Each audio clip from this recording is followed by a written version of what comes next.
यानी इल्हाकी टिश्यूज़ ने इकट्ठी हुई तो उनसे जो उज़्व बना वो हड्डी थी, ठीक है। इसी तरह उज़लाती सेल से जो है वो कल्ब उज़लात बन गए, सफरावी सेल से हमारा जिगर और गुदत बन गया, और असबी सेल से जो है वो हमारा दिमाग बन गया, और इसी से जो है वो आगे सारा कुछ चलता है, ठीक है। अब इस इल्हाकी खलिए को जो खुराक मिलती है वो खून से मिलती है, और इसकी खुराक में ये उज़लाती खुराक, सफरावी और असबी सारी खुराक शामिल होती है, क्योंकि इसने आगे पैदाइशी नस्ल को करना होता है।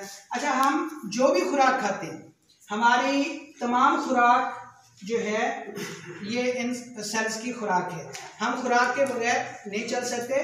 तिब में इसके लिए जो टर्म इस्तेमाल होती है अमूर तिबिया, यानी हमारे जो अमूर तिबिया हैं वो 7 हैं, और इनमें से अगर एक भी अमूर की नफ़ी की जाए तो तिब की इबारत कायम नहीं रहती। उसमें अरकान है, मिजाज है, आगे क्या है, अखलाक, आज़ा, अरबा, कवा और अफ़ाद। अब इनमें से अगर किसी एक की भी नफ़ी कर दी जाए तो इंसान तिब की इमारत कायम नहीं रहती।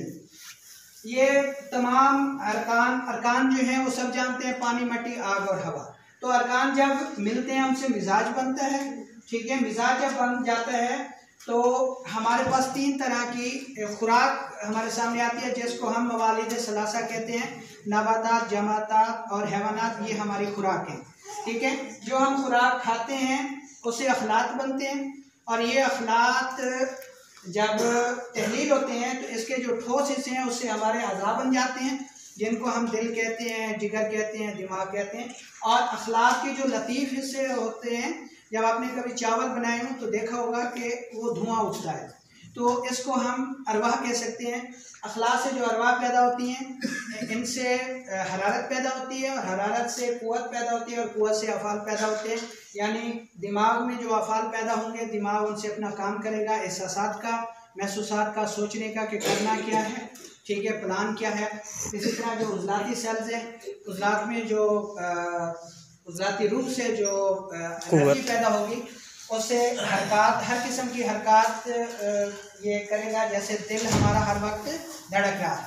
उसके बाद ये जो सफरावी खलिया है, इसको जो खुराक मिलेगी, कीमियाई खुराक मिलेगी तहलील की, ये हर सेल की खुराक बनाएगा, ठीक है, और फासिद मवाद को खारिज करेगा। इसी तरह दिमाग की जो खुराक है वो बलगम है, तो ये जो है उसको एनर्जी फराहम करेगी। अब हम ये सूरत देखते हैं कि ये जो सारा प्रोसेस है,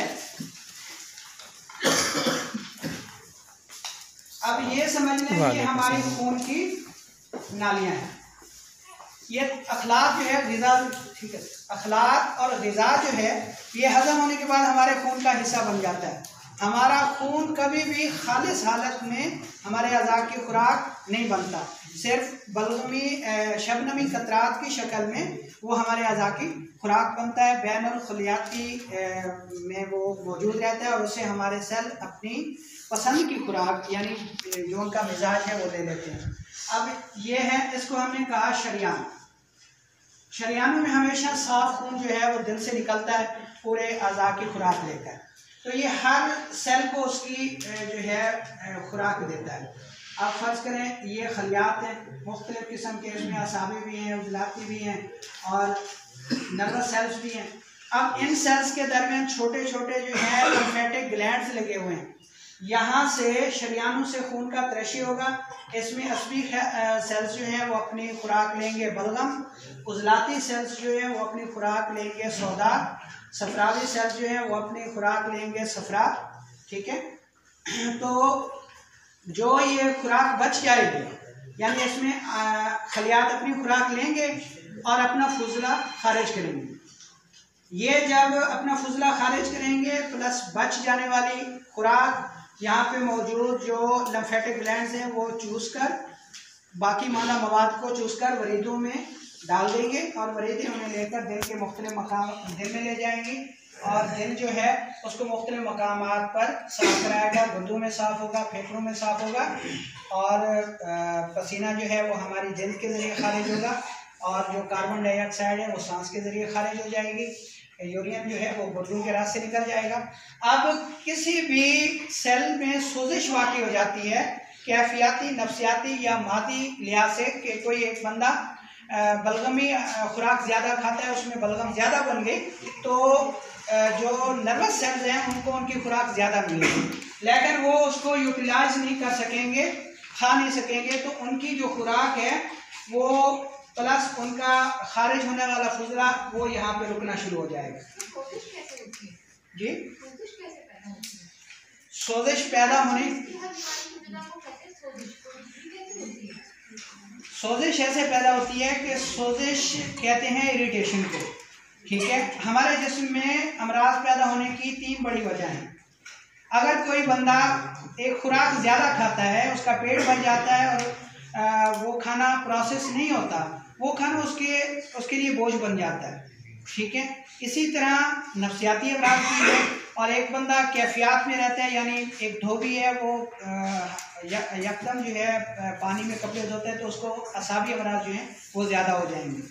तो बुनियादी तौर पर जो मर्ज़ की इब्तदा है वो सोजिश से होती है, और सोजिश से फिर उसके आगे तकरीबन 11 दर्जात हैं, ठीक है। वो इंशाल्लाह अगले लेक्चर में हम आपको पढ़ाएंगे, ठीक है। फ़िलहाल यहीं पे रखते हैं कि यहाँ पे जब सोजिश हो जाती है तो सोजिश को दूर करने के लिए वहाँ से रतूबात भी ज़्यादा गिरती है। अब यहाँ पर मौजूद लम्फेटिक ग्लैंड्स जो हैं वो इसको चूस नहीं सकते, बीमार हो जाते हैं इस मुसलसल अमल से, तो यहाँ से जो सफाई का अमल है वो रुक जाता है, और यहाँ पर मुताफन मादा रुकने लगता है। ये मुताफन मादा 3 किस्म का है, बलगमी मुताफन मवाद, सौदावी मुताफन मवाद और सफरावी मुताफन मवाद, ठीक है। इसको हम आतिशी जहर कहेंगे बलगम को, और सौदा को जो है वो हम बवासीरी जहर कहेंगे, और सफरा को हम सोजाकी जहर कहेंगे, और होम्योपैथी में इन्हें सफलिस, सोरा और साइकोसिस कहा जाता है, ठीक है।